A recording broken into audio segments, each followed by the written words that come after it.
In this video, we are going to go over importing Amazon charges to Quicken.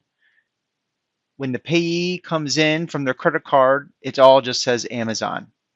And frequently, you're purchasing everything from groceries to electronics, business expenses, hobby, and anything else. So, with all of that activity, categorizing can be difficult. In this video, we're going to go over the options and a automated option to import that categorization detail or import detail and then categorize it.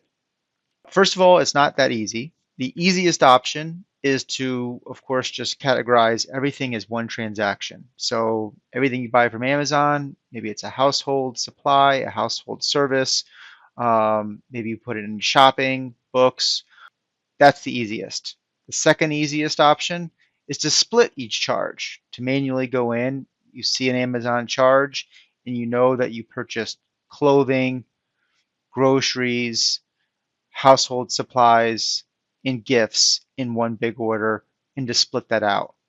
In this video, we're going to go into a slightly more automated option.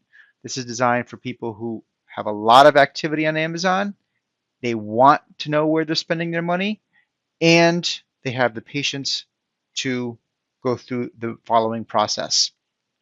Specifically, we're going to import via a QIF file into Quicken, and we're going to do so into a clearing account. And what we're going to do is we're going to basically break it up into two steps. The first step is creating that QIF upload. So how are we going to do that? Well, we're going to do it in 5 steps, and then I'll walk you through some views. We're going to download Amazon orders. We're going to open them in Excel. We're going to filter and manipulate that data, and then we're going to use a data converter to convert the Excel CSV file into a QIF file, which is readable by Quicken. So let's go into some details into the product and see exactly how that's done. Step 1 is to get some raw data. So you're going to log into your Amazon account, and you're going to come to the Your Account page, and there's all of these many options, and you're looking for Download Order Reports.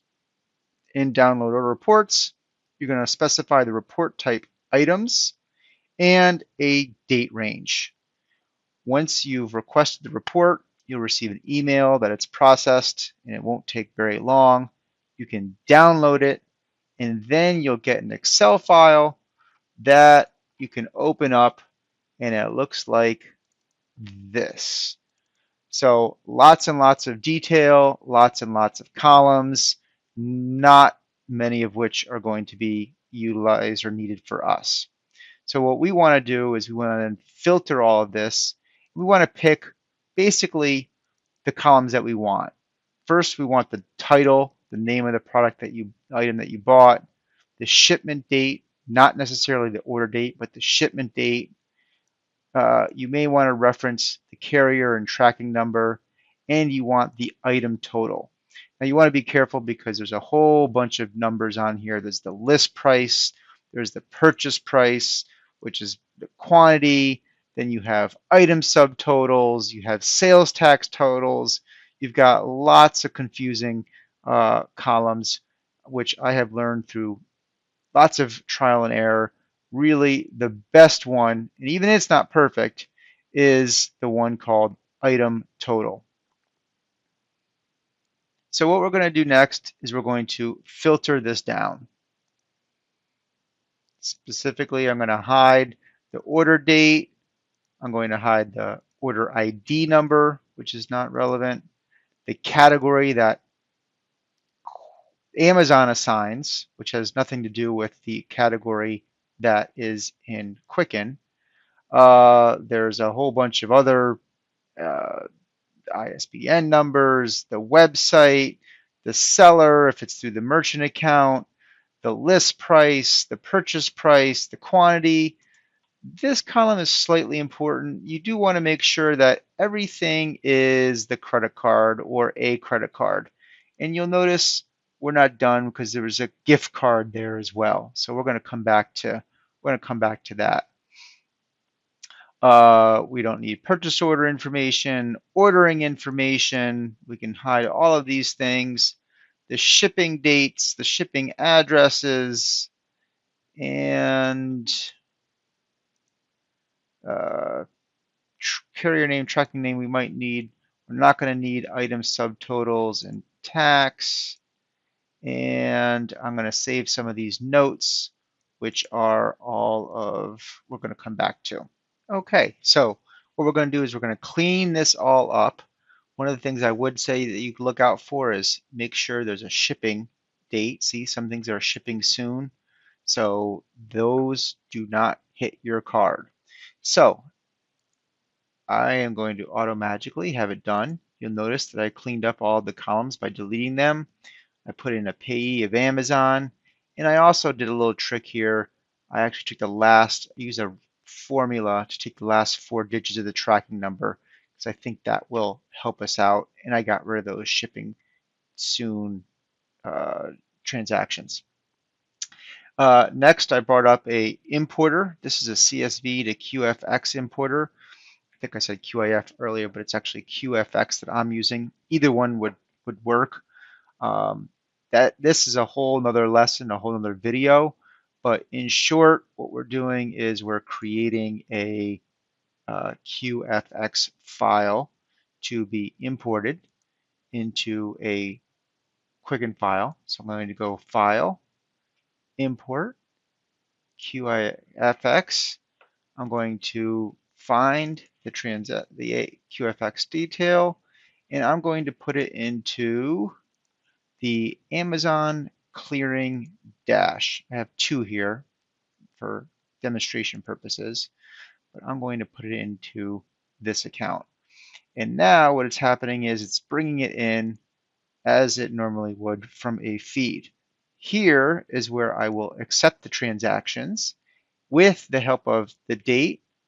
Again, we're going to come back to this check number, the payee. Now you could have repurposed this payee field. I don't personally choose to do so, but some people want to get those extra characters since this one here only really gives you 64 characters. This is a limit on the memo field.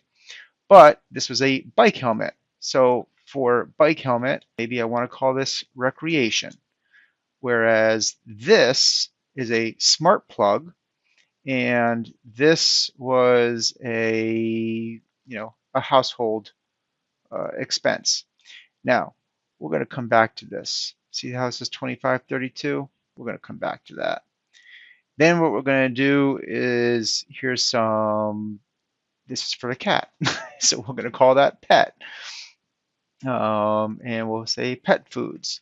And I'm going to go through and with the help of seeing what's in the memo, categorize all of these Amazon charges with additional stuff in the memo. So once those are entered as payments, and notice that they are in as payments, not deposits, as they may have been a few moments ago, it's on to the next step. So we've created QFX, we downloaded Amazon orders, we've opened Excel, we filtered it, we manipulated it, we opened up our data converter, we created a QFX file, and we upload it into the clearing account.